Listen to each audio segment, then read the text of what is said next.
Bonjour mes cousines, bienvenue dans cette vidéo, bienvenue dans mon vlog de accouchement.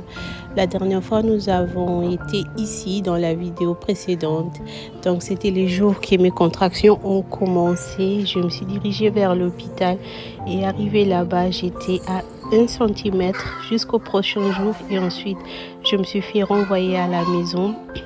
Arrivée à la maison, j'ai pas dormi de la nuit.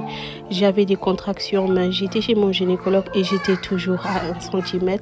Rien n'a avancé et en tout cas, j'avais mal. J'avais vraiment mal. Mais cette fois-ci, j'avais une autre sorte de contraction que je n'ai pas connue avant. J'avais les contractions qui font mal au dos. En fait, avec mes 3 enfants, je n'ai jamais eu les contractions qui me faisaient mal au dos. Et cette fois-ci, j'avais extrêmement, mais je vous dis extrêmement mal au dos. Et avant ça, j'avais déjà appelé toute la famille pour dire j'ai des contractions, j'ai des contractions. Mes cousines, j'espère que tout le monde va bien. Moi, ça va. Je pense que je suis en pleine contraction. Je n'ai pas dormi de la nuit, pas du tout.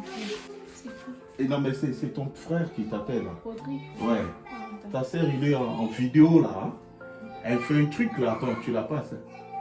Le papa, où tu es en stress, ou tu faut bien appuyer au boy.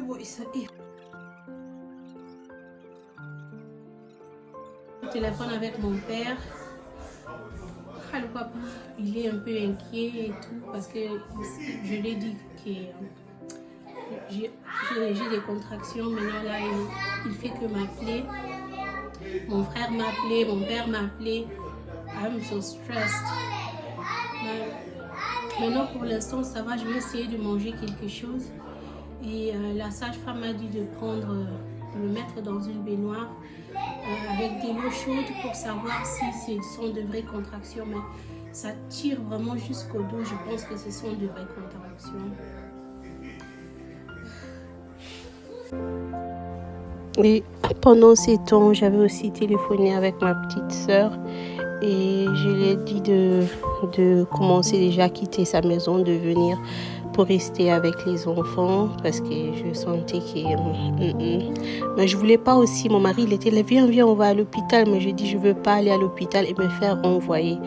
Donc je vais essayer de faire plus de travaux à la maison et arriver à l'hôpital, être gardée là-bas ou bien au moins attendre que les centimètres que j'ai eu plus de centimètres parce que je ne voulais absolument plus me faire renvoyer et je profitais de ces moments lorsque les contractions font des petites pauses, des pauses de 10 minutes de prier. J'ai essayé de prier.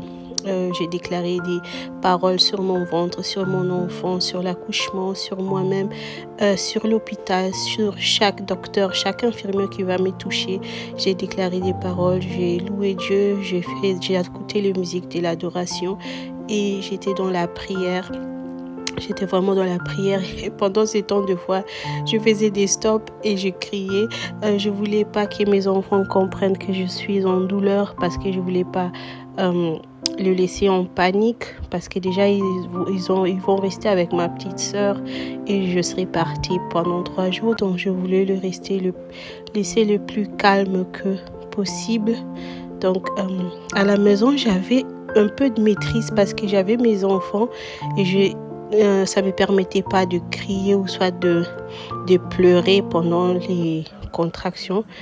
Un truc qui va très rapidement changer lorsque j'arrive à l'hôpital.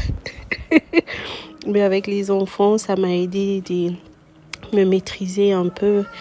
J'ai essayé d'être seule. Je voulais pas que mes enfants me voient dans cet état.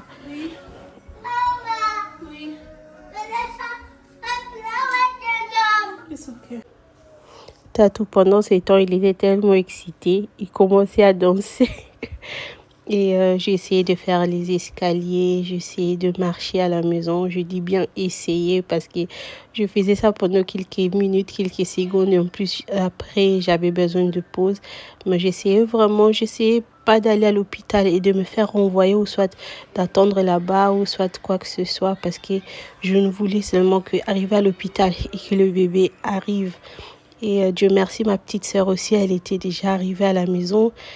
Et lorsqu'elle est arrivée, je suis devenue calme parce que je savais que je peux la laisser avec les enfants. Et lentement, on a pris le maxi-cosi. J'ai pris mes affaires et nous sommes dirigés direction l'hôpital.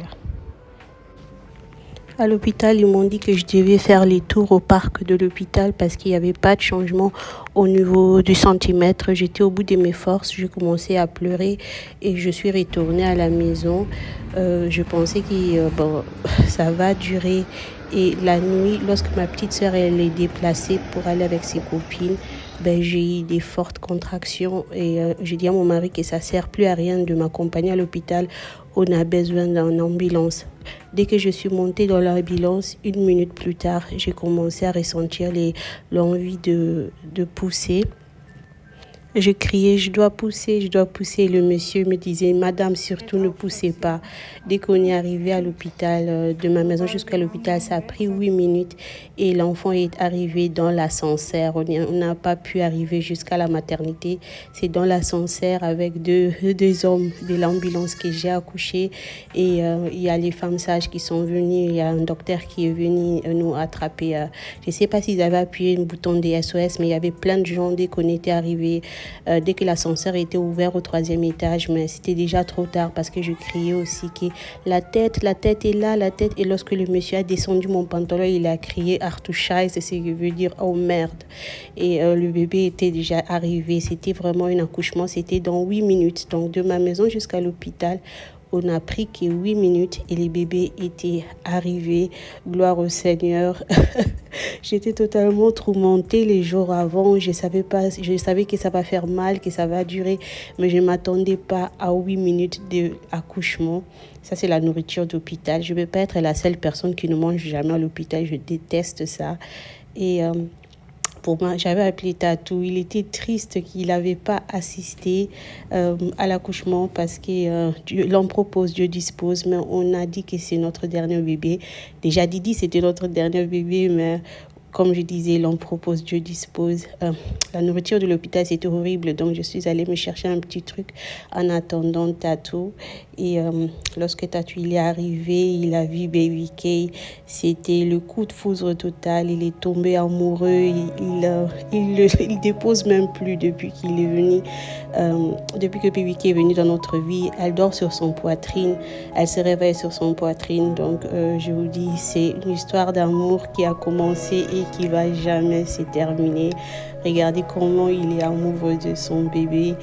Je vous dis merci mes cousines, merci d'avoir assisté cette grossesse dès le jour que je vous avais dit.